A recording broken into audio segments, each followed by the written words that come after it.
নিয়ে আসছে। খস খস খস শব্দটা ধীরে ধীরে মন্দিরের দিকেই যেন এগিয়ে আসছিল।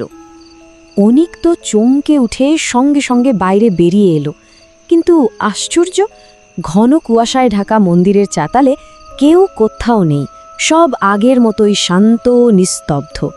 তাহলে শব্দটা আসছিল কোথা থেকে? ঠিক তখনই অনিক দেখল মন্দিরের সিঁড়িতে একজোড়া বড় বড় পায়ের ছাপ, যা সোজা গর্ভগৃহের দিকে চলে গেছে, মানে ঠিক যেখানে সে একটু আগেও বসেছিল। কিন্তু সবচেয়ে ভয়ের বিষয় হলো ছাপগুলো মানুষের নয়, বরং কোনো বিশাল থাবার মতো দেখতে। ভয়ে কাঁপতে কাঁপতে অনেক গর্ভগৃহে ফিরে এলো, আর যা দেখল তাতে তার রক্ত যেন জমে বরফ হয়ে গেল। শিবলিঙ্গের ঠিক পেছনে একটা বিশাল অস্পষ্ট ছায়া নড়াচড়া করছে। টর্চের আলো ফেলতেই সে বুঝতে পারল সে আর একা নয়। কোনো শরীর নেই, কিচ্ছু নেই, কিন্তু বাতাস ফুঁড়ে এক গম্ভীর গমগমে কণ্ঠস্বর ভেসে এলো। সেই কণ্ঠস্বরটা